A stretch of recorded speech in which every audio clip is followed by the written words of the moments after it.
Hi there, this is Naomi C speaking. Kumusta?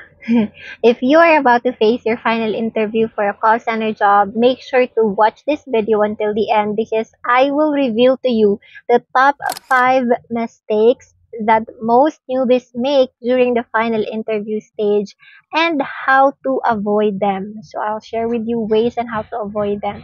So whether you're a fresh graduate, a senior high school graduate, or a first-time applicant in the BPO industry, I am pretty sure that this will guide you to stay one step ahead and land that job offer with confidence. So let's dive in.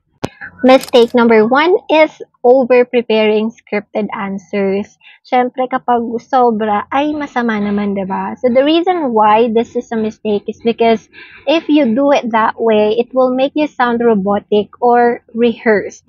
And it's also a deadly mistake because final interviews are conducted to test your spontaneity and also your communication skills. So, if you're going to provide robotic answers to your interviewer, it will make you sound fake and disconnected at the same time. So you can avoid this by practicing talking points, not scripts. So instead of memorizing the example answer word per word, make sure to put some talking points instead. So what I can recommend is use the STAR method, but make sure to speak naturally, like in a real conversation. Ganon. Moving on to mistake number two, failing to ask questions. This is a mistake when the interviewer asks you, do you have any questions for us? And your answer is no.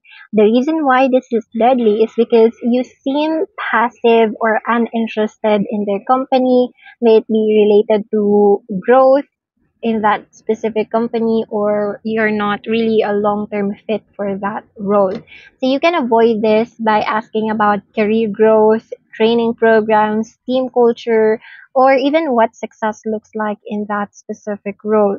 I personally ask questions like, assuming that I'm already hired for this job, when can I start?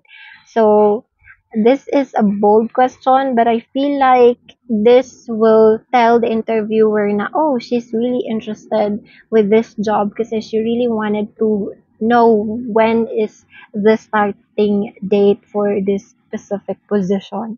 O, diba? And you can also ask other questions related to, again, training programs, team culture, etc. Mistake number three is bringing up negative experiences from your past interviews or jobs. The reason why it's a deadly mistake because it's unprofessional and this sends you a major red flag about your attitude as well. So you can avoid this by focusing on lessons that you've learned or how you've grown. Major tip is to never badmouth former employers or recruiters. So yan, tandaan mo yan.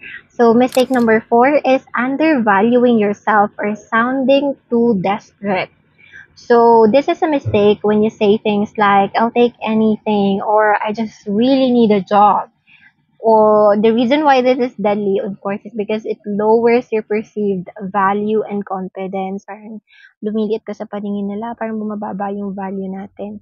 So what you can do is to focus on how your skills match the company's needs. You have to make sure to express eagerness, not desperation. Magkaiba yung eagerness sa desperation. Eagerness is you're willing to do the job. Desperation is when you badly needed a job and nagbe-beg ka na to the point, 'di ba? So, wag naman gano'n. Kasi tayo, 'di ba, mga girls, for example, kung ang guy na nanliligaw sa atin ay desperate masyado, parang hindi na natin siya masyadong na-a-appreciate, 'no? Parang lumalayo pa nga yung loob natin sa kanila. So, gano'n din dito sa ating interview. Huwag tayong magmakaawa. Even though we badly needed a job, we don't need to sound like it. Instead, again, you need to focus your skills na match doon sa kailangan ng company. If the company needs someone who's intelligent, yung magaling sa comm skills, magaling sa soft skills, tapos meron ka nun, then that's the sign na para sa'yo yung job na yon. Alright? So, moving on to the last and final Mistake number 5 is lacking knowledge about the company or role. That's why it's highly recommended talaga to do research no prior to your interview. This is a mistake because not knowing what the company does or the role entails is like a major red flag. Like, anong ginawa mo? Like, bakit ka nandito? Hindi mo nga alam kung anong company namin, ang ginagawa ng company namin at ano yung role na meron dito, 'di ba? So, it shows a lack of interest and initiative. Wala kang pagkukusa na mag-research about their company. So, what you can do is to research the company's services, their culture, and the exact responsibilities of the position you applied for. Again, bago ka pa naman mag-apply sa isang job application, makikita mo naman yung job description, pati na rin yung mga qualifications. So, make sure na fit ka or angkop yung mga skills and qualifications mo dun sa kailangan nila. Ako personally, ginagawa ko talaga before ako sumalang sa interview, nagre-research muna ako sa website ng company na yon about their mission, vision, and then yung role din, mini-memorize ko kung ano yung kailangan. So, that's it. And by the way, if you are a call center agent or someone who's working from home, I bet you will be needing Jabra Evolve 20 MS USB-A. This has a passive noise cancelling feature with 2-year warranty and it has a bundle deal as well.